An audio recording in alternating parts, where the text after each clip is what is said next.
गर्दालूद झक्कड़ों ने कराची में खूनी रूप धार लिया। कल से अब तक अमवात की तादाद 6 हो गई। मुख्तलिफ हादसात में 6 अफराद जख्मी भी हो गए। दरख्त उखड़ गए, साइन बोर्ड जुड़ गए, छतें गिर गईं।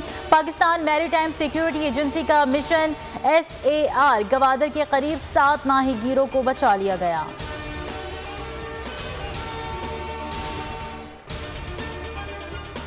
खुनकी की लहर 4 से 5 दिन बरकरार रहेगी। हवाएं भी 50 किलोमीटर फी घंटा की रफ्तार तक पहुंच सकती हैं।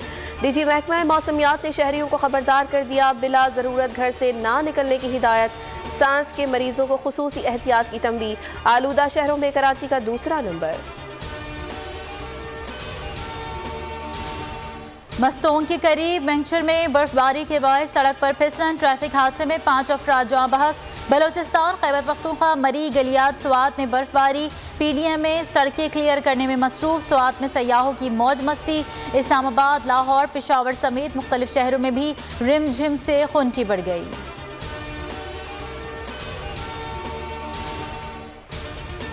मुल्क में 24 घंटों के दौरान कोरोना मुस्बत केसेस की शरह 11.10% रिकॉर्ड। 24 घंटों में 6,540 अफराद में वायरस की तस्दीक। 12 अमवात। कोरोना वायरस मुल्क में अब तक 29,077 अफराद की जान ले चुका। कौमी असम्बली में भी स्टाफ की हाजिरी निस्फ करने का फैसला। गोजरा में SOPs की खिलाफ वर्जी पर 2 शादी हॉल्स को जुर्माना। राना शमीम ने अदलिया की तस्दीक की। बयान हल्फी लीक करके अदलिया को स्कैंडलाइज करने और ज़ेर इल्तवा केसेस पर असरअंदाज होने की कोशिश की। राना शमीम ने दस्तावेज को लीक किया।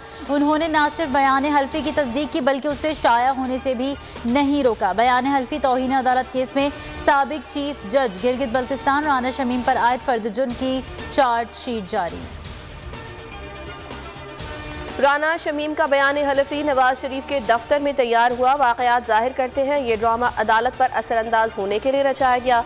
वफाकी वज़ीर इत्तलात फवाद चौधरी का ट्वीट।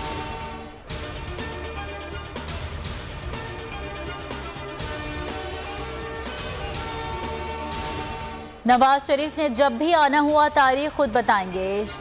दाखिली को इस बारे में फिक्रमंद नहीं होना चाहिए। वज़ीर आज़म लाहौर धमाके के वक्त भी गाली गलोच ब्रिगेड को लेकर बैठे थे। गालम गलोच ब्रिगेड में कोरोना फंड से 1 अरब रुपए तकसीम किए गए।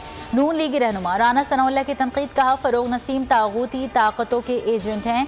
फ़रोग नसीम और शहजाद अकबर जजिस को दबाव में लाना चाहते हैं, इसीलिए कानून में तरमीम की जा रही हैं। सदारती निज़ाम से मुल्क में कोई भलाई नहीं हुई। सिंध में अगली हुकूमत पीपल्स पार्टी की नहीं होगी। जरदारी बैठे रहे तो सिंध का मुस्तकबिल तारीख हो जाएगा। सिंध हुकूमत से कराची का कचरा नहीं उठता, वफाकी हुकूमत उठाती है। वफाकी वजीर अली जैदी की लारकाना में प्रेस कॉन्फ्रेंस। कहा पीपल्स पार्टी का स्याह बल्दियाती कानून मुस्तरद करते हैं। सूबाई वजीर सईद गनी का रद्द अमल। कहा वफाकी हुकूमत की नाअहली और करप्शन से मुल्क में महंगाई और बेरोजगारी बढ़ी है। 24 जनवरी को मलीर से किसान मार्च होगा। बल्दियाती कानून को जवाज बनाकर तमाशा लगाया जा रहा है। सब्सक्राइब करें और बेल दबाएं ताकि कोई खबर रह न जाए।